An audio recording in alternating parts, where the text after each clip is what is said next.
What a great song, dude. And obviously it's the most popular song on the Marshall Mathers LP, but the next song has got two great features, and then Eminem fucking kills it at the end, in my humble opinion. No disrespect to the other two rappers. So this song is called Remember Me, and the first verse is RBX, most known for being friends with Snoop Dogg, and he was on The Chronic, and Sticky Fingaz from Onyx. And I fucking love this beat so much, dude. So if it's your first time listening to the channel, I react to songs from the Marshall Mathers LP. Now, I've already heard these songs before. I've heard them a million times. I'm a huge stan, and this album is his magnum opus, in my humble opinion. And this song is called Remember Me. Remember me. So this is RBX. He was on Donkey Style. He was on The Chronic. I'm high pow. I drop bombs like Hiroshima. So a little bit of background. In 1941, Japan bombed Pearl Harbor. That's probably, everyone's probably familiar with that. So he said, I drop bombs like Hiroshima. And as a 10-year-old boy listening to this in the year 2000, which means I was born in 1990 for you math whizzes out there, I learned about Hiroshima from RBX. I had no idea what it meant, and I wasn't able to Google it. And then like months later in history class, they're like, Hiroshima and Nagasaki. I'm like, oh, I fucking get it. You know, I didn't drop the F-bomb in second grade, of course. For this one, they scream X, you retarded. Course I grab the mic and get down like Syndrome. Get down like Syndrome. Dude, when I was 10 years old, I'm like, this guy is fucking hilarious. To get down like Syndrome. And it's probably one of those lines that like existed in the underground for like decades, right? That's probably like a filler. Like I get down like Syndrome, but it belongs to the public until someone puts it on the record, I believe. Roam into the masses without boundaries, which qualifies me for the term universe. Without no rehearsal, how he works is controversial. Like I'm not the one you want a contest, see? Cause I'll hit your ass like the train did that bitch that got banned from TV. So banned from TV. I had to look this up. I had no idea what he was talking about when he said, I'll hit your ass like that train did that bitch that was banned from TV. Which, first of all, anyone that's hit by a train, don't call them a bitch. That's rude. But apparently there was, this is like before Live Leak, right? This is the early aughts. So you couldn't just watch decapitation videos at whim. You had to buy a VHS, and it was called Banned from TV.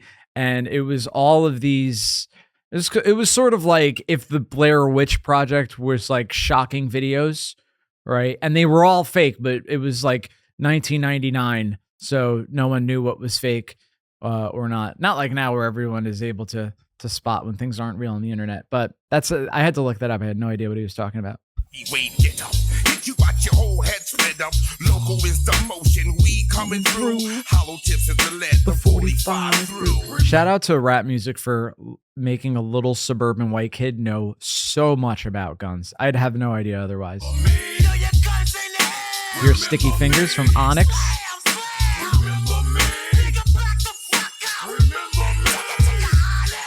So what I think is so cool about Sticky Fingaz, being an Onyx dude. Oh, a quick side note, Sticky Fingaz is like an actual actor now. He's one of those guys that like made the transition. But Onyx, if you're ever at the gym and you have like no motivation, if you look up Slam by Onyx, just put it on Spotify, you'll hit a PR, dude. That's like ready to F-step up music. I don't know why I'm not cursing when I'm playing the most dirty album that's ever existed. But yeah, Onyx, shout out to Onyx, dude. No full answer. Get told no. Yeah, I've been told no, but it was more like no. I swear that that's a reference to like Goodfellas, The Godfather, one of those mob movies. I've been told no, but it was more like no.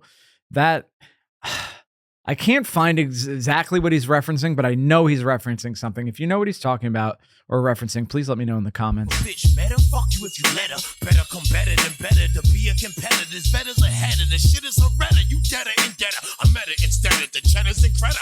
Settle vendetta with metal beretta from ghetto to ghetto. All right, so this has real Busta Rhymes vibes. I really have no idea what he's saying, to be completely honest with you. I mean, it's a great, he's like on the beat in a way that's very satisfying, but if I had to, like, if you put a gun to my head, I'd beg you to pull the trigger.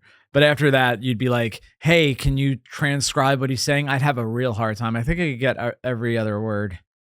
Evidence, no, never leave a shredder. I got the soul of every This is a bar, though. Love me or hate me. My mom's got raped by the industry and made me. Really, I mean, we have to hold the industry accountable. That's not good what they did to Sticky Fingers' mom. The illest nigga ever. I told you, I get my pussy, then them dyke bitches told you. So I had no idea. I had to look this up too. Total was an R&B band, and I don't know if it's confirmed or just alleged that one or more of them are lesbians. So our Sticky Fingers is saying that he gets more pussy than those D-word bitches total, right? Which is like interesting because he's just assuming that if you're a lesbian, you get more pussy than a straight guy, which is actually, now that I think a little bit more about it, that's probably true.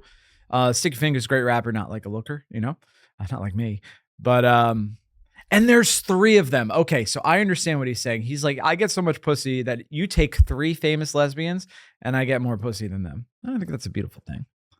Big nigga, better dead that shit. My name should be, can't believe that nigga said that shit. My name should be, can't believe he went and said that shit. I think that's beautiful. And I think, like, he's not a shock rapper. I'm not like that familiar with Onyx. But I don't think he was ever like a shock guy. Correct me if I'm wrong in the comments, but I think he really like picked up on Eminem's vibe. He's like, okay, I see what we're doing here. So he tried to say some shocking shit. I think RBX tried to do that too. The Down syndrome joke, the Hiroshima joke. I say he ain't a killer, but I'm killing myself. Smoke death, fuck bitches raw on the kitchen floor. So now listen, fucking someone raw, ill-advised, you'll get an STD or an unwanted pregnancy. But what upsets me a little bit more than that is doing it on the kitchen floor. You know what I mean? Like, I get like, oh, it feels better raw. You know, obviously it might even be a reference to Old Dirty Bastard, but on the kitchen floor, I don't even see why that's like one of those movie tropes that like I don't understand, where they're like, oh, but it was on the floor. I'm like, isn't that uncomfortable? Why didn't it take a few more seconds to walk over to the bed? Same thing where they're like, we have to fuck right now, and they empty the table of all its contents. I mean, dude, no one's hornier than me, but I would never break everything on my kitchen table to like fuck someone on it. That's crazy. I'ma do to you, have done to you. Got niggas in my hood to do that shit for a blunt or 2. What you wanna do? Cocksuckers, we blockbusters. Till the cops gonna stop. I will say, cocksuckers, we blockbusters is in my head constantly like a fucking mentally ill patient. Just with no hate either. I'm not mad at anybody, and no disrespect to anybody who sucks cock. That makes you a beautiful person. But just in my head, I'm like, cocksuckers, we blockbusters. Very antiquated sentence. A, because it's saying cocksucker pejoratively, but also B, blockbuster. Come on, you're definitely a millennial if you know what blockbuster is. Although I think they have a streaming service now. I could be wrong about that. It's a drop blockbusters round the clock hustlers. You cannot touch us. I'm getting wires, niggas weighing me down. I love this next line. You think it could be something I said? How quaint, dude. All right, here he is, the man of the hour. Okay, so at the end of each line, Eminem's making references to old songs that he's had. And I think RBX and Sticky Fingers did that too, but I'm not as familiar with their work, so I just don't know. But he said, I just don't give a fuck, which is a reference to the song on the Slim Shady LP, the previous album, called Just Don't Give a Fuck. Okay, I don't think that's a reference to anything. I just think he's saying fuck you. So I'm low down and I'm shifty is actually from Low Down and Dirty, which is the first song on the Slim Shady EP, not to be confused with the Slim Shady LP. The Slim Shady EP is what Dr. Dre heard and made him want to contact Eminem. But I'm Low Down and Shifty is so good. One Warning, this shit's gonna be rated R restricted. You see this bullet hole in my neck? It's self-inflicted. Doctor slapped my mama. Bitch, you got a sick kid. Arrested, molested myself, then got convicted. And actually, listening to that verse taught me who Dr. Jekyll and Mr. Hyde, right? I'd never heard of that. And I still haven't read the book, but as a child, I had no idea what he was referencing. But he actually switches it. He mixes them up. Well, he mixes them up on purpose for it to work in the rhyme scheme. But he says, I'm Dr. Hyde and Mr. Jekyll, disrespectful, hearing voices in my head while these whispers echo. So there's some underrated songs on the Slim Shady EP. It's all on YouTube. You should check it out. It's crazy. He wrote so many good songs that not all of them made it to the Slim Shady LP, which is weird considering some of the songs that did make it. Like My Fault, not a big fan. Brain Damage is okay. Oh, and he says I'm shady, which is actually a reference to another, in my opinion, mid song on the Slim Shady LP, which is called I'm Shady, which sounds like he was like, the studio was like, can you write another song? And he's like, okay, I suppose, all right. Here it goes. Eminem's verse. I'ma go out shooting. I don't mean when I die. I mean when I go out to the club, stupid. I'm trying to clean up my fucking image. So I promised the fucking critics I wouldn't say fucking for 6 minutes. So that's pretty cool. Says the F word a bunch of times in a row. 10-year-old me was so excited. But also what's kind of cool about this is he says, I promised the fucking critics I wouldn't say fucking for 6 minutes. And he doesn't say the word fucking for exactly 6 minutes, which is cool. So the song isn't 6 minutes long, but the next time he says fucking, I guess we'll find out. I can't remember if I think it's in Marshall Mathers, the song, but it might be in the song I'm Back. He does say fuck a few more times within that 6 minutes. Cause I mean, come on, he's not perfect, but he doesn't say fucking for exactly 6 minutes. And that's some fucking nerd shit that I love, dude. 6 minutes, Slim Shady, you're on. My baby's mom, bitch made me an angry blonde. So I made me a song, killed her and put Haley on. I may be wrong, I keep thinking these crazy thoughts in my cranium, but I'm stuck with a crazy mom. I think as a child, I heard cranium for the first time, but of course, to make it work with the rhyme scheme, he bends the word a little bit and says cranium. And I this could be a false memory of mine, but I think for like a solid little while, I really thought it was cranium. And then, in science class, I had that illusion taken care of. So is she really on as much dope as you say? Okay. So the next line, it's so good. And it's the second Columbine reference in the Marshall Mathers LP, the first one being On the Way I Am. Which I did a video on that as well. But this is so good, man. Really on as much dope as you say she's on? Came home and somebody must have broken the back window and stole 2 loaded machine guns and both of my trench coats. So yeah, that's another reference to Columbine that hadn't happened even a year ago, right? And he's talking about it. So there were 2 Columbine shooters. They both wore trench coats. There's this idea that the Columbine shooters were in the trench coat mafia, which is just not true. There's a group of weird kids that went to Columbine High School that wore trench coats and called themselves the Trench Coat Mafia, of which Eric and Dylan were not a part of. The reason they wore trench coats on that day was to hide all of their weapons, of course. Isn't that disturbing how much I know about Columbine, dude? I'm probably on a list now. 2 kids 16 with them 16s and 10 clips each, and them shits reached to 6 kids each, and Slim gets blamed and Bill Clinton's speech to fix these streets. So that is so satisfying, that whole rhyme scheme. I'm going to try it. I'm going to see if I could do it. Don't hold me to it. Thank God this isn't live. But it does seem like another Columbine reference because he says 2 kids 16, but they weren't 16. I think Eric and Dylan were 18 and 17 respectively. But this is one of those, and it's interesting because as Eminem progressed in his career, he actually started rhyming more intricately, right? Stacking syllables, multisyllabic rhymes. But this is the era where I think he did it in a way where you didn't even notice that that's what you were doing. You would just like the lay person, to the untrained ear, they would just hear this line and be like, oh, that's cool. Not knowing he rhymed like every other syllable together. It's actually pretty amazing. So let's see if I could do it. Young, but I'm stuck with a crazy mom. Is she really on as much dope as you say she's on? Came home and somebody must have broken the back window and stole 2 loaded machine guns and both of my trench coats.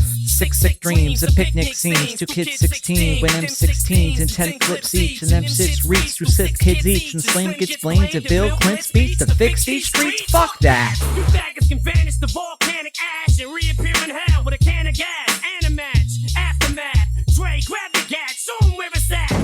Fuck you staring at, Don't you remember? So I really like that last verse. I think it's so good. I like when Eminem tweaks a little bit. That's how my girlfriend describes it sometimes, when he's like really yelling. When Marshall's like really almost raising his voice on the microphone. I'm like, oh, okay, he's fucking tweaking, dude. And it's fun, you know, that like, I think a lot of hip hop is like, hey, like I'm a fucking cool guy, but sometimes you just got to tweak, you know? So I love that. And then the last reference where he says a can of gas and a match, I think is a reference to Forgot About Dre, right? Where Eminem in his verse on that song says, and when the cops came through, me and Dre stood next to a burnt down house with a can full of gas and a handful of matches. Still weren't found out. So he says can of gas. And then Dre comes in, brief cameo, and says, what the fuck you staring at, N-word, right? I'm paraphrasing, of course.